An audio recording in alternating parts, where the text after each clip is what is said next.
Hi everyone, this is Judy from Hypea, and today I will be interviewing Ángel. Hi Ángel. Hola, ¿qué tal estás, Judy? Muchas gracias por acogerme aquí. Muy bien, ¿cómo estás? Muy bien, aquí, deseoso de empezar la entrevista contigo. ¿Dónde estás ahora? Pues ahora mismo estoy en Madrid, que bueno, pues es Ah, la ciudad donde trabajo y donde, digamos, normalmente suelo venir a trabajar a conferencias aquí, sí. vale. Trabajas en Conference Interpreting, eres intérprete de Ujú. conferencias, ¿no? Sí, soy intérprete de Y conferencias, entre otras cosas, pero sí. entre otras cosas, sí, ¿puedes presentarte un poco? Ujú. Pues bueno, me llamo Ángel, tengo 27 años y soy intérprete de conferencias desde aproximadamente 4 años, hará, que terminé mi formación como intérprete y empecé en esta carrera profesional. Y pues Ujú. yo no vengo de una familia o de un trasfondo multilingüe, es decir, mi familia es española. El español es Ujú. la única lengua que he hablado desde que era pequeño. No he crecido en ninguna familia multilingüe, ni mucho menos. Pero bueno, a lo largo de mis estudios y a lo largo de mi vida, pues he tenido la oportunidad de vivir y de estudiar y de trabajar en diferentes países. Y pues Ujú. bueno, hoy en día me gano la vida así. Así que, pues Ujú. bueno, hoy en día yo no entendería mi forma de ser sin el hecho de ser plurilingüe, ¿no? Sin el hecho de ser multilingüe. Exacto, Ujú. sí, exacto. ¿Cuántos idiomas hablas y cuáles son? Ujú. Pues dependería un poco de la definición de a qué llamas tú hablar. Si me preguntas por los idiomas con los que yo trabajo Ujú. con castellano y con catalán, con inglés, francés, griego moderno y después con alemán y con italiano, pero únicamente como lenguas pasivas. Es decir, que Vale, obviamente tengo cierta fluidez a nivel conversacional, ¿no? Pero cuando trabajo con ellas siempre trabajo desde estas lenguas hacia el español. vale. Por cierto, ¿eres catalán? No, no soy catalán, pero es uno de los primeros idiomas que aprendí. La verdad que en España hay muchas personas que no saben que somos un país muy, muy rico lingüísticamente y pues bueno, Sí. pues conocer con tanta profundidad por lo menos una de las tres lenguas principales aparte del español que hablamos en nuestro país, pues la verdad es que es un privilegio. Wow. Entonces, ¿empezaste tu pasión por los idiomas con el catalán o con el inglés? Pues en el caso del catalán es curioso porque, bueno, no sé si sabes que las diferentes lenguas cooficiales en España tienen su propia televisión. De hecho, cada Ujú. región en España tiene su televisión autonómica. Y cuando yo tenía 8 o 9 años, pues a mí me gustaba mucho ver Bola de Dragón, Ujú. que en catalán era Bola de Drac, doblado al catalán en la televisión catalana. Ah, Más que nada porque pues era el momento en el que tenía en el que tenía tiempo a lo largo del día pues para ver ese anime, ¿no? Esos dibujos animados y estaba doblado al catalán. Entonces es un poco coincidencia, ¿no? Que me empezara a interesar después por ese idioma y claro, lo aprendí al principio meramente por exposición, porque es verdad que el catalán, pues al ser una lengua romance, pues es bastante similar al ujú. español o al francés, pero bueno, esa fue la primera lengua que fui aprendiendo poco a poco sin darme cuenta realmente. Después, pues ya vinieron el Vale, francés, el inglés al ser obligatorio en la escuela, más tarde el alemán también. vale. ¿Y viviste fuera de España para aprender los idiomas o? Sí, sí, sí. Estuve cuando tenía 12 años un buen tiempo en Inglaterra, en el sur de Inglaterra, en un intercambio que, pues bueno, me sirvió un poco para salir de esa zona de confort monolingüe hispanohablante, Sí. ¿no? Ujú. Pues poder aprender o por lo menos aplicar lo poco que se enseña de inglés en el sistema público en España, en la escuela, que es un nivel bastante bajo realmente.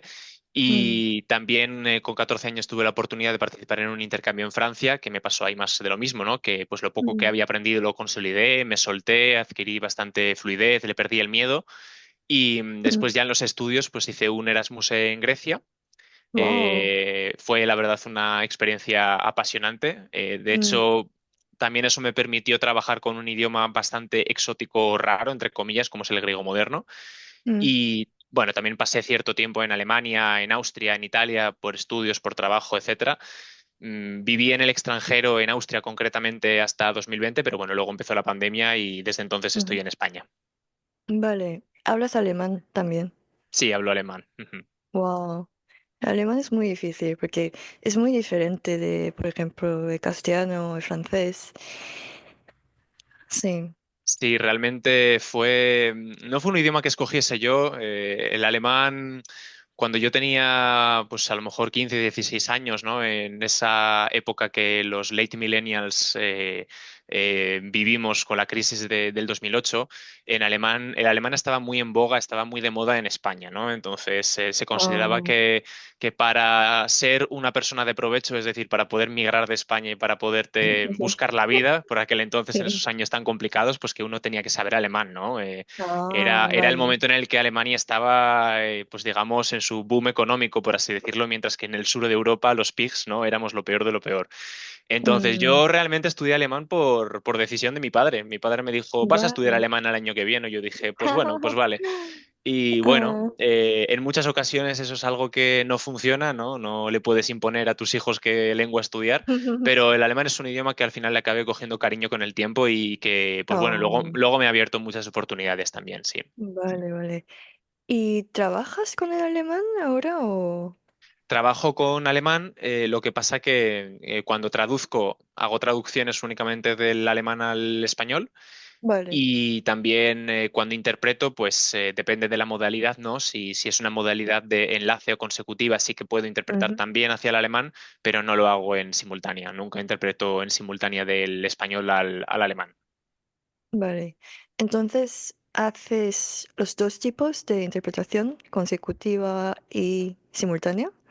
Sí, no sé cómo será en tu caso en Estados Unidos, pero en las escuelas de intérpretes en España siempre se hace mucho hincapié en que domines las dos técnicas. Luego, al final, en el mercado, pues hay compañeros que nunca quieren trabajar con la consecutiva porque a lo mejor son un poco más tímidos y en consecutiva estás, como decirlo, bastante más expuesto, ¿no? Entonces, si quieres mantenerte en el confort de estar en la cabina y que nadie te vea, pues claro, hay mucha gente que solo prefiere la simultánea, pero bueno, a mí me da igual, yo trabajo en ambas. La simultánea es muy difícil y también como necesitas mucha energía como física para Sí, hacerlo, mucha porque también concentración. hice Ujú, una maestría en interpretación, aunque no trabajo como intérprete ahora, como ujú, no diría que es menos frecuente ahora. ujú, Y sí, fue bastante difícil y hay que practicar mucho, ujú. ¿no? Sí, sí, desde luego. Sí. Yo me tiré, pues bueno, una parte de mi último año de grado de carrera practicando interpretación simultánea y consecutiva y luego hice un máster o una maestría de un año en el que solo me dediqué a practicar interpretación. Entonces, vamos, es que es bastante contraintuitivo, sobre todo la simultánea, ¿no? Si no estamos acostumbrados a hablar y escuchar a la vez en el mismo idioma, pues hacerlo en dos idiomas cognitivamente es algo que tienes que entrenar mucho a tu cerebro y eso, por supuesto, lleva mucho tiempo y mucho sacrificio, desde luego. Sí. ¿Y cómo practicas? ¿Haces mucho shadowing o...? Bueno, a día de hoy la verdad es que no dedico mucho tiempo o no dedico tiempo a lo que es practicar la técnica en sí, porque afortunadamente tengo la posibilidad de trabajar en eventos de manera bastante habitual. Y pues es verdad que si me dedicase a practicar, pues estaría un poco malgastando los momentos en los que puedo descansar, ¿no? Entonces no practico mi técnica, por así decirlo, o no sigo puliendo mi técnica más allá de la experiencia profesional. Pero si te refieres a cómo practico las técnicas de interpretación o la interpretación en sí, pues bueno, antes que nada me documento muchísimo siempre y Sí. cuando llegue documentación de calidad del cliente para asegurarme, ¿no? Que la terminología, que el léxico que utilice pues sea Mm. el que espera el cliente de mí. Y bueno, respecto a la técnica, cuando era estudiante de interpretación, al principio sí que hicieron bastante énfasis en el shadowing, pero tampoco te creas que utilicé mucho esa técnica. Yo creo que pasé más bien directamente a la interpretación directa, ¿no? De la lengua Mm, extranjera al español. Sí, poquito a poco, pero sí. vale, Mm. vale. ¿Trabajas de una manera autónoma o cómo trabajas? Sí, yo soy autónomo. En España, por lo general, la mayor parte de intérpretes son freelance, ¿no? Son profesionales Ah, autónomos. Entonces, pues estamos siempre a la búsqueda de clientes, ¿no?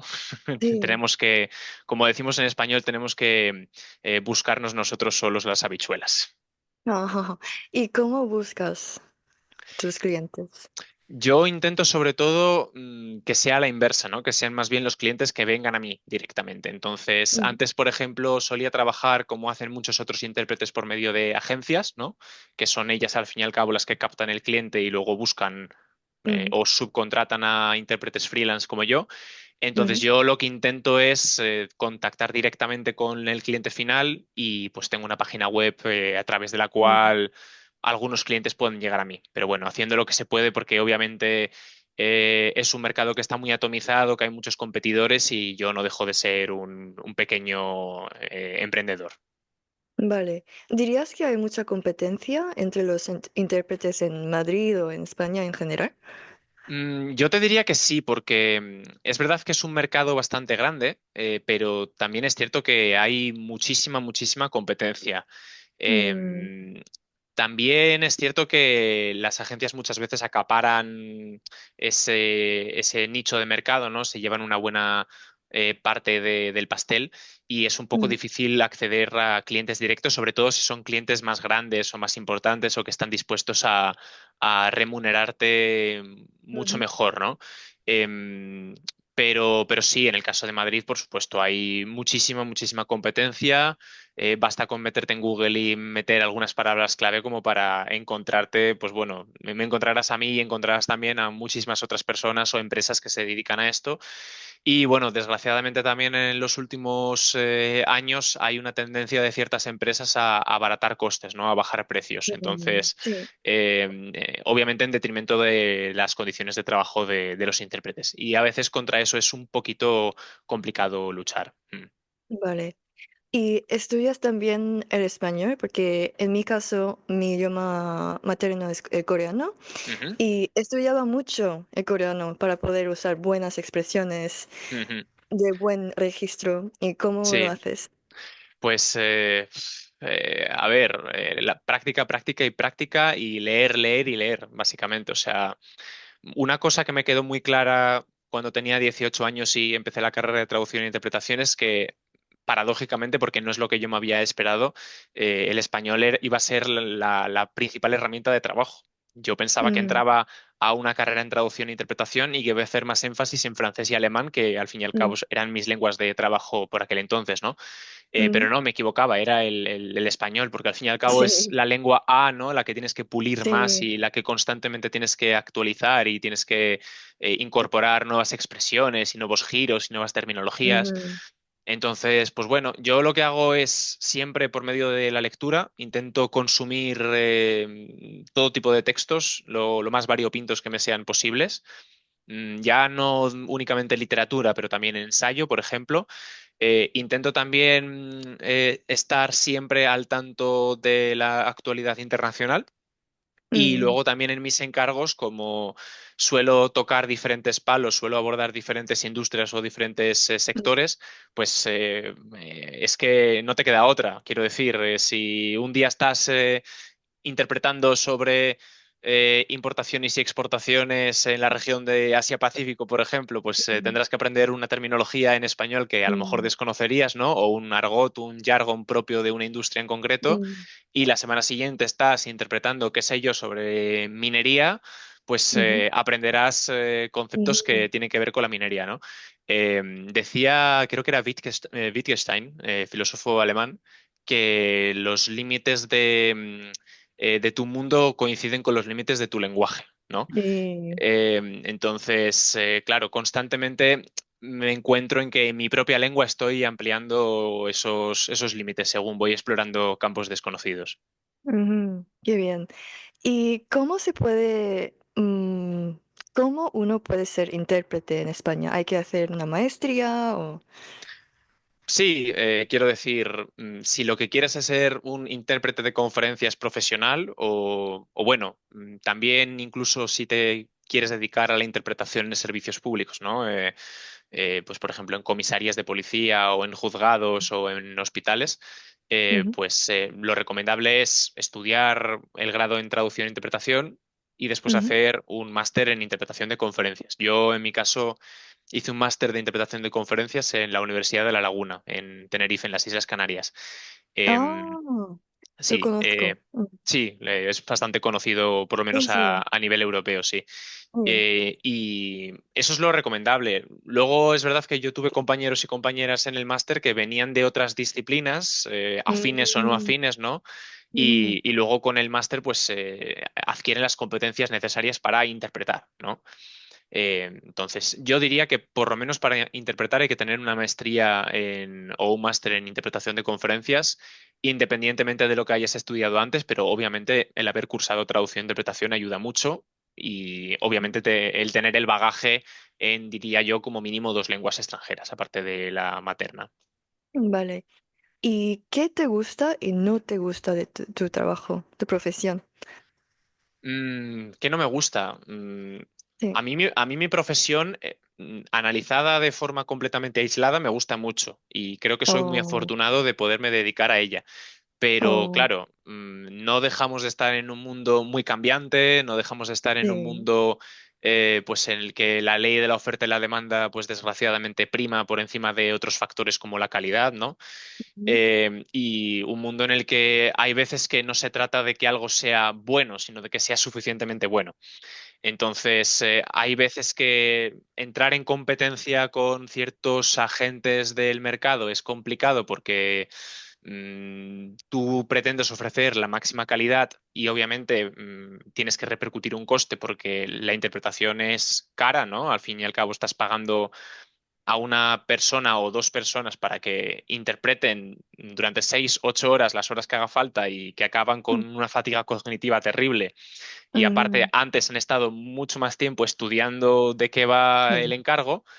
Y claro, te encuentras pues con cosas con las que tú no puedes competir, ¿no? Pues con tarifas absurdamente bajas o servicios que se ofrecen con una calidad muy baja, pero que finalmente pues el cliente se contenta con eso, entonces no opta por ti. Entonces, pues bueno, Mm, ese tipo de malas prácticas es obviamente algo que no me gusta.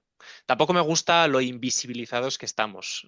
Yo creo que en mm, parte también los traductores y los intérpretes tenemos mucha culpa de esto. No hemos sabido hacer pedagogía de esto y creo que esto se ve muy bien en el impacto que está teniendo la inteligencia artificial en nuestra profesión, mm, ¿no? Es decir, si nosotros no hacemos ver al cliente por qué somos necesarios y por qué una mm. maquinita no puede hacer nuestro trabajo, obviamente se van a decantar por la solución fácil y barata que es esa. Entonces, bueno, a veces uno siente que está nadando en un océano contracorriente, pero de momento todavía no saltar, merece la pena no saltar por la borda y mantenerse a flote. Vale. ¿Y tienes una especialización? ¿Te refieres si me especializo en algún tema en concreto? Tema, sí. Sí, pues teóricamente debería de estar especializado en asuntos de derecho, sobre todo derecho Mm. comunitario, porque en su momento hice un máster, una maestría también en derecho de la Unión Europea. Pero, Wow. pero realmente yo toco todos los palos. Es decir, Vale. a día de hoy yo creo que hay que ser un poco camaleón para Mm, poder vivir de esto, ¿no? No puedes claro. estar esperando a que Mm, únicamente te llamen para conferencias sobre un tema en concreto, porque si no, tu negocio tampoco sería rentable. O eso es lo que yo mm, pienso, ¿no? Si tú llevas 20 años en el mercado y ya estás súper consolidado, quizás no, pero en mi caso sí. Obviamente tengo un límite deontológico de decir, vale, esto a lo mejor me supera, entonces creo que voy a rechazar esto, o creo que voy a referir a otra persona, ¿no? Que lo puede hacer mejor que yo. Pero yo a priori siempre tengo mente abierta, siempre digo, vale, voy a estudiar este tema e incluso si es un tema que a priori me parece un rollo o del que no me apetezca mm, saber nada o que nunca me haya llamado la atención, pues siempre te llevas gratas sorpresas. Quiero decir, en el año pasado, por ejemplo, me he tirado 4 semanas en total interpretando formaciones de ingeniería sobre cómo hacer botes de plástico, por ejemplo, y pues es un mm, tema que a priori no me interesaba, ¿no? Pero pues luego aprendes conceptos de química o de física que son muy mm, interesantes y que al fin y al cabo como que contribuyen un poco a esa cultura general que tenemos los intérpretes, ¿no? Sí, sí, exacto. Ujú, Que jugamos a cualquier juego de mesa, ¿no? Sobre ujú. como el Trivial, por ejemplo, y somos pues los únicos que a lo mejor conocemos una pregunta completamente aleatoria de cine y otra de física y otra de literatura, ¿no? Sí, es una ventaja de poder como aprender muchos ámbitos. Sí. Y Ujú. te iba a preguntar, entonces tu máster de Derecho, ¿eso fue después de tu interpretación? No, lo hice antes. También tengo que decir que no lo llegué a concluir porque nunca llegué a entregar mi trabajo final de máster, entonces realmente no lo llegué a concluir, pero lo empecé justo nada más terminar el grado en traducción e interpretación. Lo hice porque en ese momento no sabía muy bien hacia dónde quería tirar. Mm. Tuve la oportunidad de irme durante un año a Austria para enseñar español allí. Oh, Y durante ese tiempo, pues estuve paralelamente pues, trabajando, haciendo un poco de dinero también como podía, estudiando ese máster a distancia, mejorando mi alemán. sí, Y pues bueno, hay veces que las cosas no salen como uno piensa. Vino la pandemia, ¿no? Tuve que interrumpirlo todo. Tuve la oportunidad de irme a Tenerife para hacer ese máster becado con un programa de la Comisión Europea. sí. Entonces lo paralicé todo. Hice el Mm. máster, finalmente decidí empezar a trabajar como autónomo. Seguí todavía cursando las asignaturas de ese máster, pero me quedó finalmente ese trabajo, esa tesis final por entregar, que pues bueno, a día de hoy no tengo intención de retomarlo, si te soy sincero. Vale, sí. Y también te iba a preguntar, ¿cómo enseñaste el alemán en Austria? ¿Sigues teniendo el interés por la enseñanza o sigues enseñando? Bueno, en Austria yo enseñaba español, no alemán. Sí, sí, español. Sería muy gracioso que fuera yo a Austria a enseñarles a ellos a, Sí. a hablar en alemán. Sí, tengo un interés por la docencia. De hecho, nunca lo he perdido. Hay muchas personas haciendo un poco de crítica, hay muchas personas, creo, en mi carrera que yo creo que por frustración y por no encontrar un hueco en el mercado porque es muy complicado, al final optan por la docencia, sobre todo Mm. por trabajar en el sistema público de enseñanza en España, porque, pues bueno, Vale, trabajar en el sistema público te da una estabilidad económica los que funcionarios. eso es, ¿no? Son funcionarios, ¿no? Sí. Lo sabes perfectamente. Mm. Entonces, algunos de ellos, que no todos, lo hacen única y exclusivamente por la estabilidad y no por realmente porque tengan una pasión por la docencia. Ah, A mí me gusta mucho la docencia, no en el sector público, no sería para mí. mm. Y te lo digo de primer grado porque mi pareja es profesora de latín y de griego clásico en el sistema público en España. Entonces sé Mm. perfectamente cómo funciona la educación pública en Vale. España y no es algo que yo haría por pasión y por devoción. Pero sí que me gusta la docencia y de hecho yo imparto clases ahora mismo de español, de francés y de alemán en línea e intento también un poco tener un enfoque bastante diferente, ¿no? Intento que mis alumnos se vuelvan lo más independientes posibles para que continúen el Ujú. aprendizaje por sí mismos. También les ayudo con la preparación de exámenes oficiales. Les hago ciertas tutorías, ciertas mentorías, o sea, más allá de que aprendan el idioma, pues las clases de uno a uno individuales me dan la oportunidad de exprimirles mucho más y de que aprendan ciertos conceptos que a las personas que nos definimos un poco como miembros de la comunidad política, pues nos suenan bastante más, ¿no? Ujú. Y la verdad es, por un lado, una actividad que está muy bien porque te da una fuente de ingresos adicional que Ujú. en un mercado como la interpretación pues es bastante volátil, ¿no? Hay momentos de vacas flacas que hay que suplementar de alguna forma. Y luego, pues por otra parte, es una cosa muy humana que puedo hacer tranquilamente desde mi casa y que la verdad es que me satisface mucho. O sea, yo tengo alumnos, por ejemplo, de español con quien empecé desde ser y estar, para que te hagas una idea, que hoy en día están haciendo un nivel C2. Entonces, pues Oh, es muy satisfactorio ver que tus alumnos están progresando tanto y que están descubriendo un mundo contigo realmente. exacto, Mm. sí, porque el mundo, un otro mundo viene con el idioma. Sí, sí, sí. Sí. Ujú. Y mi última pregunta es, ¿tienes algunos consejos para los que quieren aprender idiomas o sí? Yo les diría, lo primero de todo, que se planteen por qué y para qué van a estudiar el idioma X. Es decir, Mm, que no hagan como yo, que acaté la decisión de mi padre de estudiar alemán porque sí, que bueno, en mi caso es verdad que salió bien porque finalmente fue un idioma que me gustó y que disfruté de estudiarlo, pero que se planteen muy bien para qué lo quieren, ¿no?